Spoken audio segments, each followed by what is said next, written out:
believe it or not, there are so many people who still don't believe in the benefits of life insurance. Everybody is going to die. Rich, poor, black, white. There's a product that says, in the event that you die, your family will receive X amount of money of your choosing. To me, it's common sense. You got an Apple Watch, I got an Apple Watch, you got an iPhone, I got an iPhone. Cameraman probably has an iPhone, and you got Apple Watch as well. That is 6 Apple products alone in this room. How many of us have Apple shares? Because I do. If somebody was only able to save £100 a month, so they had £100 at the end of every month, they wanted financial freedom, what would you advise them? On the topic of life insurance, obviously you're a specialist in life insurance. Why is life insurance so important? And the reason why I asked it might seem like an obvious question, but believe it or not, there are so many people who still don't believe in the benefits of life insurance. So yeah, explain to those who are watching, like, why is life insurance so important? Do you have any practical examples that you can give?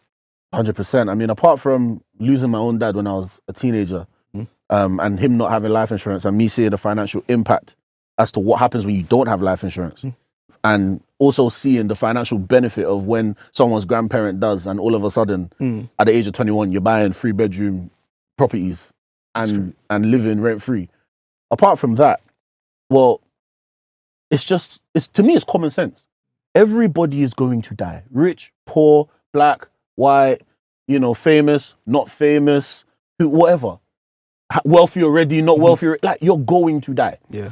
And then there's a product that says, in the event that you die, your family will receive X amount of money of your choosing. Why would you not do that? Because these same people will have Netflix subscriptions, phone subscriptions, all the way to the point of death. Now, imagine paying O2 for 70 years. Let's say you got an O2 contract at the age of 20. You stayed with O2 to the age of 90. That means you've paid O2 as a network provider for 70 years. After 70 years of paying them monthly, they're not even going to send an email to your family. They're not going to even say to your family, do you know what? This person has been a customer for so long. You lot's phone contracts is free. There's nothing like that. If anything, they're probably going to tell your family, listen, this person owes, there's still 6 months left on the contract. So, it's crazy. So well gone. And yet, that's not a problem for people. People will drive. There's nobody that I've seen that says, oh, I just want to drive until I'm 80. And then when I get to 81, I'll stop driving. They're going to drive all the way till they die. Again, you pay car insurance just to drive, no matter what they tell you. And again, you don't get anything at the end of that. So now, when it comes to making sure that your family's good when you're not here, why is that a problem? Now, the other side to it, mathematically speaking, a lot of the problems, you see, one thing I always tell people, the one thing you can definitely trust is a person's self-interest. Facts. A lot of problems that, whether you like it or not, is based on money. If we look in our community, especially like with women and childbirth, we hear that it's like 4 or 5 times more likely for a black woman to die during childbirth due to the negligence of the healthcare system. Do you think that if they knew that, look, it's standard practice for women in the black community to have $500,000 of life insurance? Think about it.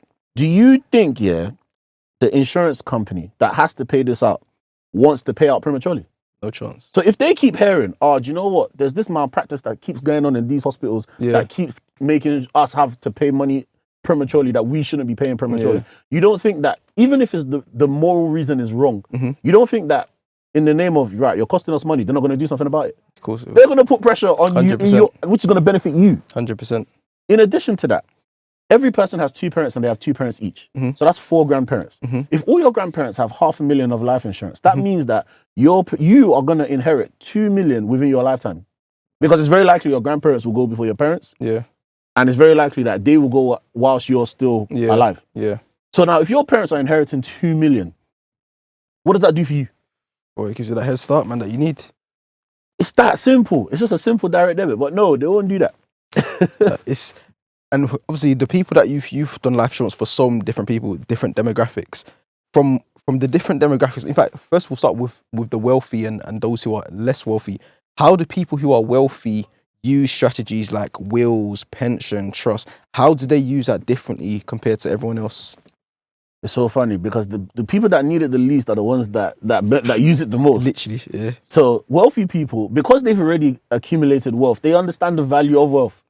And to them, it's like, hold on, I've worked 10, 20 years to build the wealth that I have, and you're telling me that I can buy that same wealth in 45 minutes. My friend, let's go.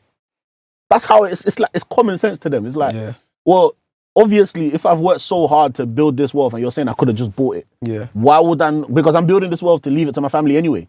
Apart from, yes, I want to enjoy my lifestyle and all of that now. Obviously, I'm not trying to spend all of it. Yeah, of course. So I'm trying to leave some to my family. But you're even telling me that the amount that I want to leave to my family, I don't need to spend 20 years to find it. I can just get it in 45 minutes.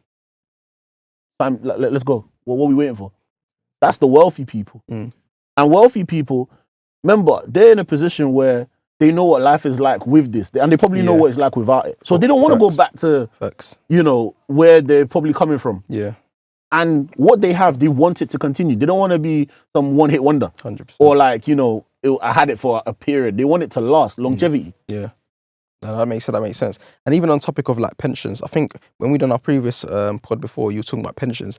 And there was so much a lot of people don't actually realize about pensions. For example, I think you were saying if you pay over a certain amount, I think when you want to get back out, the government take a large amount. Can you explain about that? Yeah, so see, pensions are great and all, but it has its downsides, which people don't look at. So, for example, maybe a lot of people know, or maybe they don't know, but with your pension pot, when you withdraw it, the first 25% is tax-free.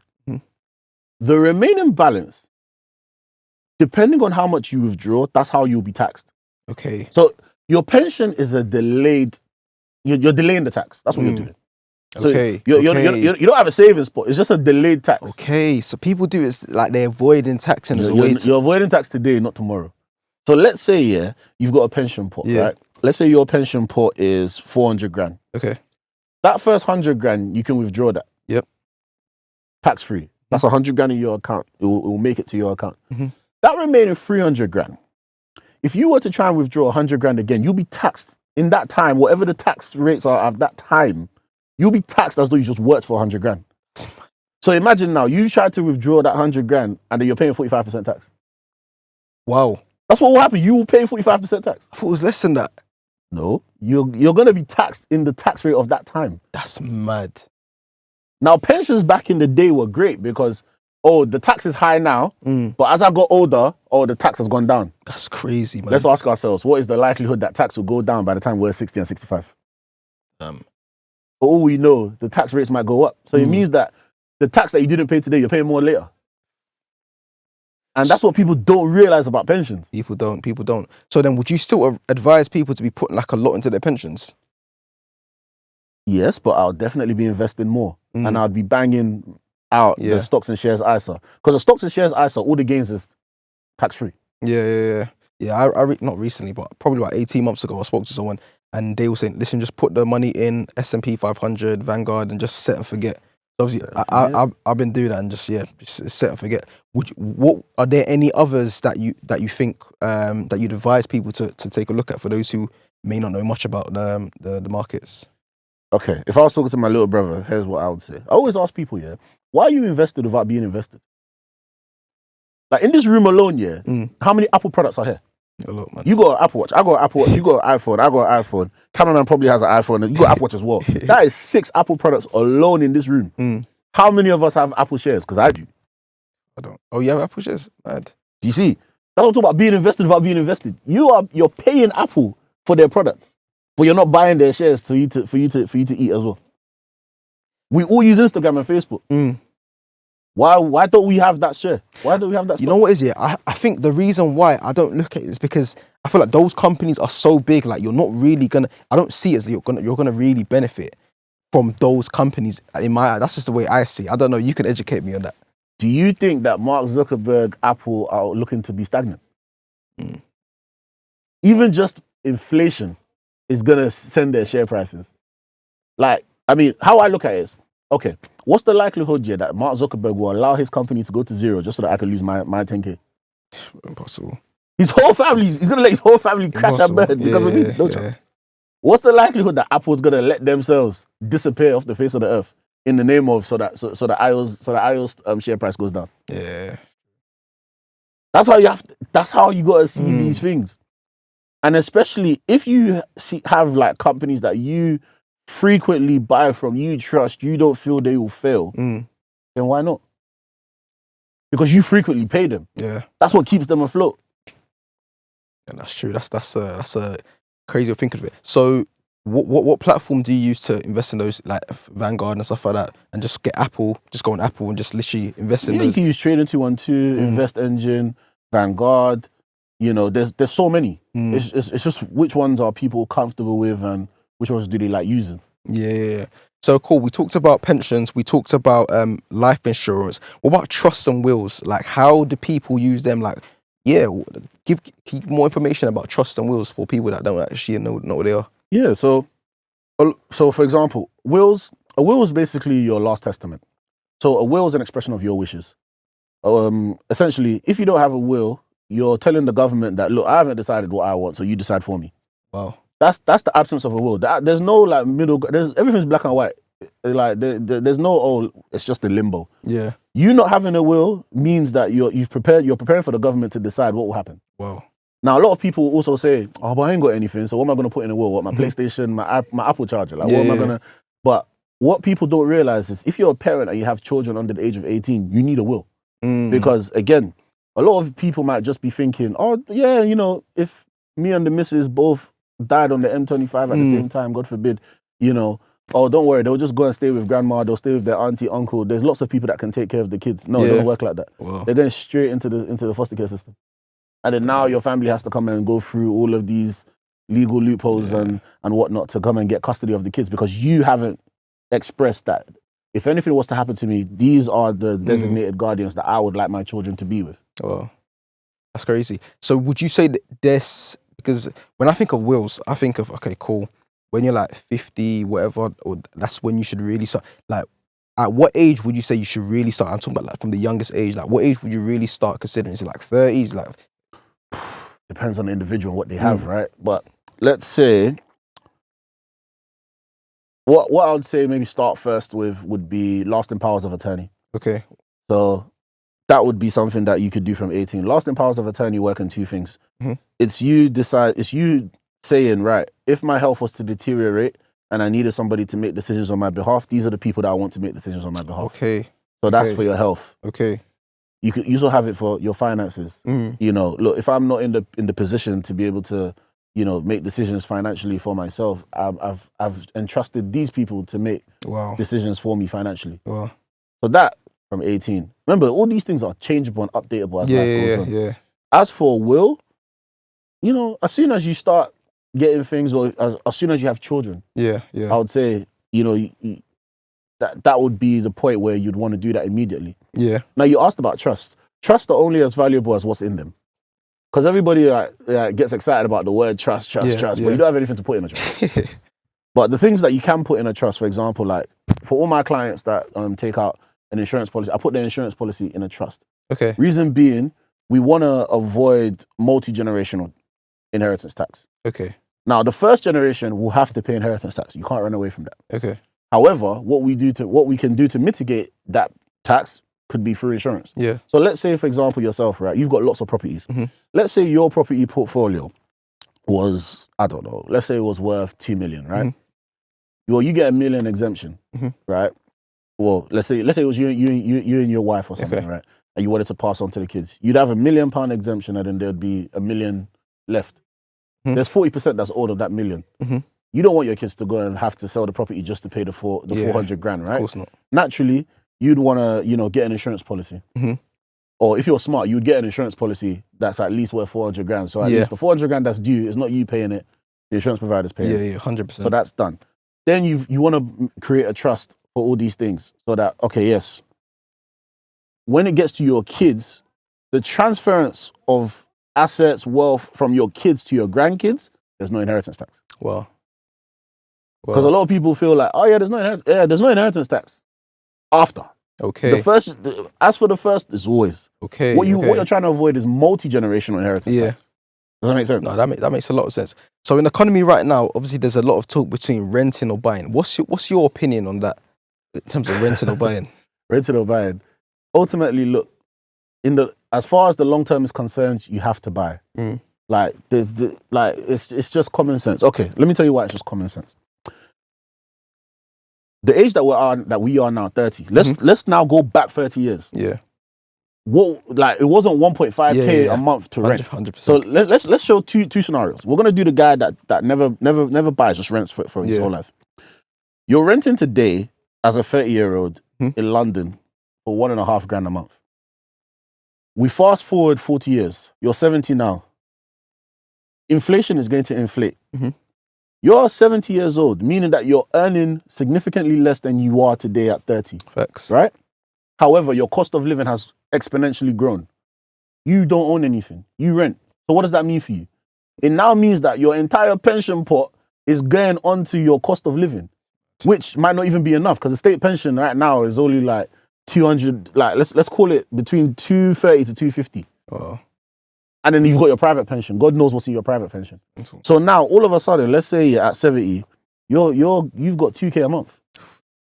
But at 30, it's already 1.5 to rent. You think in 40 years, it's still going to be 1.5 to rent? 100% not. Do you get what I'm saying? 100%. So already, if you're not thinking long term, you're setting yourself up to be a black tax collector. That's why there's so much black tax, because people aren't preparing for the future. They don't own anything. So now your kids have to come and pay your rent, or you're going to get shipped to Blackpool, where you can afford to live, but you don't want to go there. But that's the impact of not owning, because when you're getting to the oldest age where the income is the lowest, but the expenses are the highest. Yeah.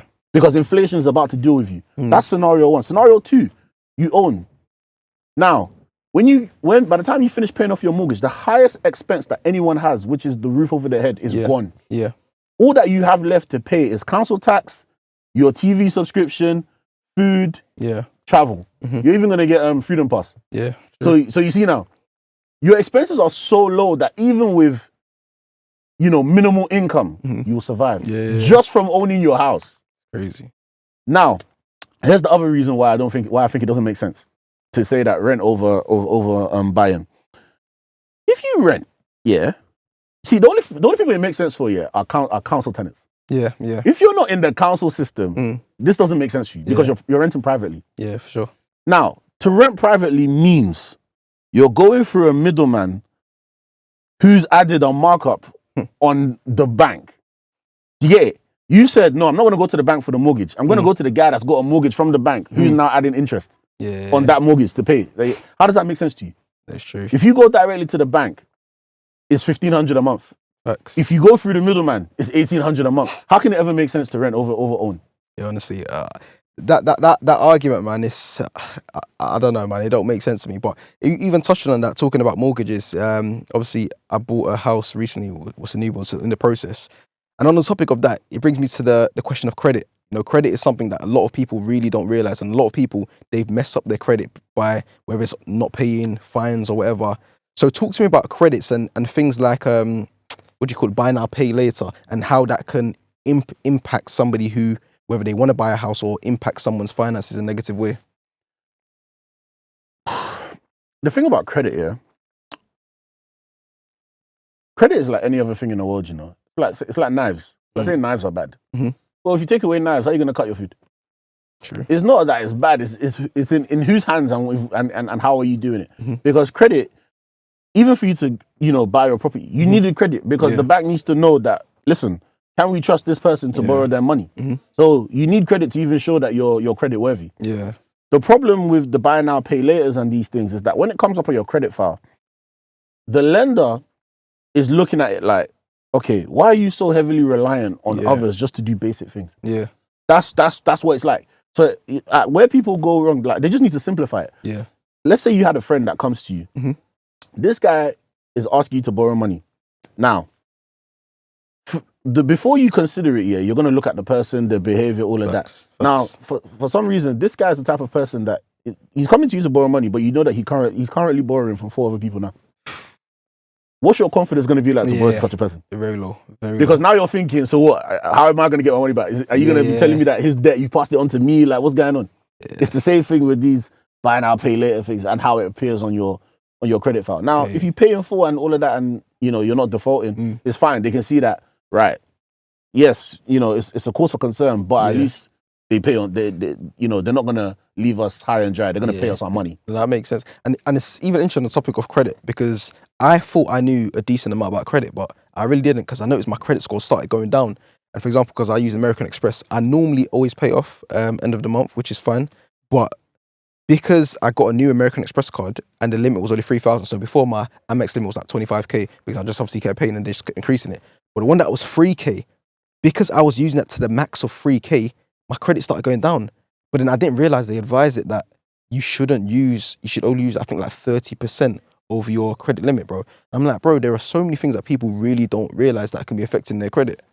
See, your mistake here was not getting a business Amex. Yeah. Because you know with the business Amex, that doesn't report on your credit file. Okay. It's separate to you. So you can max that to them. You can spend all of it and it wouldn't even do anything. Okay. Where you went wrong is you're using a personal Amex to probably do business transactions. But you know what? It's in saying that. So I had 3 Amex cards. I was using them, but because I didn't read the terms and condition, they ended up shutting down all my Amex cards. So I had 2 businesses and I had 1 personal. But I ended up shutting it down because, for example, I paid from one business, used my other business to pay for it. And for example, one of my businesses, I paid from my personal account and vice versa. So they were like, you broke the terms and condition. So now they would end up giving me a personal. So obviously even stuff like that, didn't read the fine prints properly, man. But yeah, I didn't even realize that it's completely different between personal and business. That's crazy. Yeah, because, and then the other side with your personal thing, what you could have done to mitigate that was, what you have to, so ultimately, right, it's about what's reported. Let's say, so, because it can get complicated, but it's very simple at the same time. Yeah. The utilization is how much of this money you use. Yeah. In their eyes, the higher the utilization or the more of the limit you use, the more reliant upon us you are. Okay. So their question is, why are you so reliant upon us for money? Okay. So if we weren't here, how will you live? Yeah. That's why that's a problem. Yeah. Even though you pay back in full. So it's like they have multiple levels or multiple criteria that need to be checked. Okay, so 1, does this person pay back in full? That's just one side. Yeah. How much of our money do they rely on? That's a whole different side. Now, the way to essentially deal with that is to know the reporting dates. Yeah. So let's say, right, we have from the 1st to the 30th. Let's say, your statement date. So when they say, okay, cool, we're gonna make the statement balance and let you know what it is. Okay. Let's say that's on the 26th. And then, the due date to make payment is always, let's say, the 2nd. Yeah. What you could have done, you see how you spent the 3K? You could have paid off that 3K early so that by the time, let's say you spent the 3K by the 20th, right? And you know that your statement date is the 26th. That means that if you don't do anything, on the 26th, it's going to say that you used the maximum of the money. Okay. That's what's going to be reported. Okay. Whereas if, let's say the 20th, you spent the 3K, but you have the money. Yeah. What you could have done, 21st, you could have paid off, let's say, 2.8K. Yeah. Meaning that the only thing you would have left for them to report is 200. Okay. So to Amex or to the credit bureau, because it's not to Amex, to the actual credit bureaus that they use, whether it's Experian, Equifax or whatnot, the report will say, hey, this guy only uses £200 a month. Yeah. Meanwhile, you've spent 3K, paid it off, spent 3K again, paid it off. Like you've even spent 12K that month. Yeah. But because you only let them report 200, as far as they know, you only spent 200. Wow. That's it.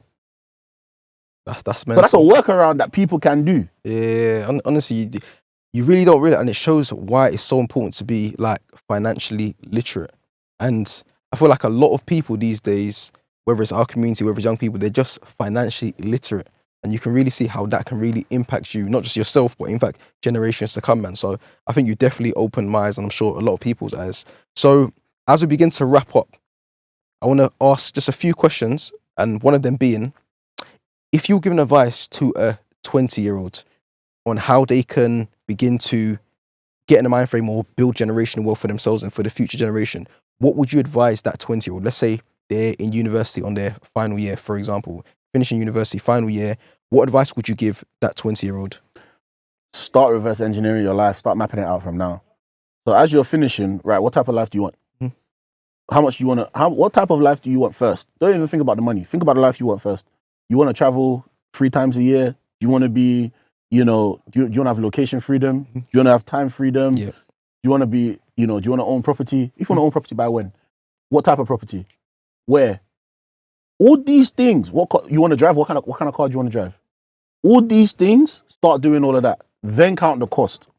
When you do all of that and then count the cost, it will map out the path for you. Yeah. Because when you say that you want to drive a G-Wagon, you want to be, you want to have location freedom, you want to have time freedom, you want to travel 4 times a year minimum, business class, or business class minimum. Yeah. You want to, you live, you know, anywhere in a 3-bed detached property, blah, blah, blah. See, all of a sudden, you now know that you're not going into, you know, Of course. you're not going to become a carer. Of course. Of course. Of Because course. that's not going to pay you what you need Facts. to get paid to do it. So therefore, you're now going to be able to be like, okay, cool. What are the things that will deliver such an income for me to have such a life? Yeah. Then from there, you're going to narrow it down. Okay, so these are the things that deliver it. Which ones do I have an interest in, or do I have a skill set that's applicable to? Yeah. And then all of a sudden, you will now start to realize, okay, cool. Do you know what? Maybe the 9 to 5 isn't going to get me there. So Yeah. I'm going to leverage the 9 to 5 to become my first business partner, to use it as a way to draw an income, to then put that income into some sort of income producing asset. Now, the first income producing asset that you should put your income into is yourself. Yeah. Invest into yourself to learn a skill, a trade, or whatever that you're going to now use to generate even more income, Yeah. to then be able to afford you this life that you want. Makes sense. That makes a lot of sense. That's what I would do. Makes a lot of sense. Next question. If somebody was only able to save £100 a month, so they had £100 at the end of every month, they wanted financial freedom, what would you advise them? What should they invest in? Well, first of all, it will take time. That's the first thing they need to come to terms with. It will take time. You're not going to go from just £100 a month and then think that you're going to, because the skill alone that you need to learn takes time to learn the skill, to be good enough at the skill, to make money from the skill. Yeah, facts. Then it also has a cost to go and get that education. So with £100, think about it. If you want it, why would £100 be able to buy a skill that should produce millions? It shouldn't. True.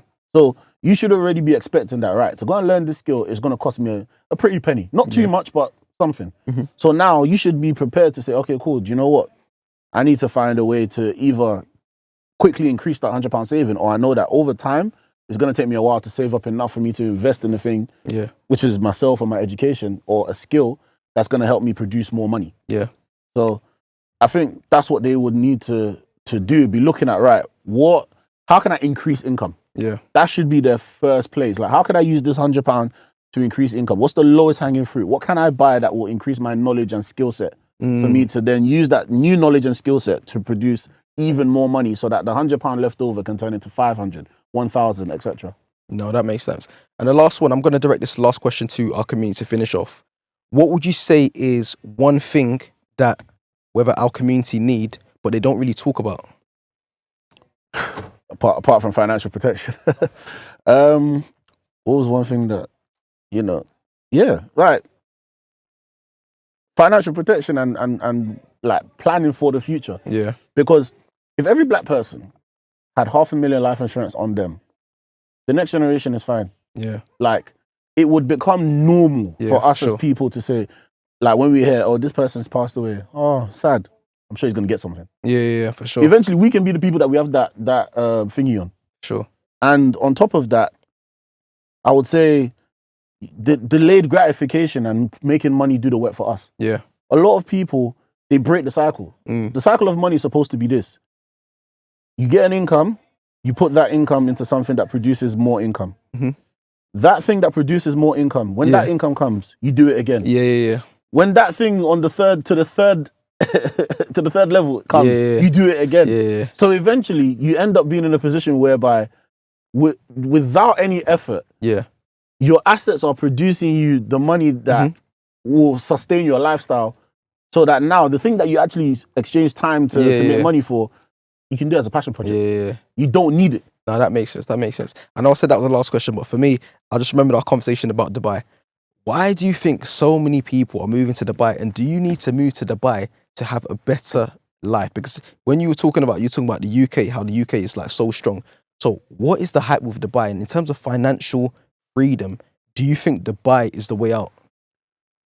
Is Dubai the way out? Dubai is a way, like, for some. I mean, I just see it as, look, making money in the UK is playing on hard mode, isn't it?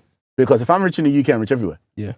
Being rich in Dubai, you can be rich in Dubai. It doesn't, like, I mean, and then you'll be rich in most places, but you won't be necessarily richer than the person that makes the same in the UK, just because of the currency strength. Yeah.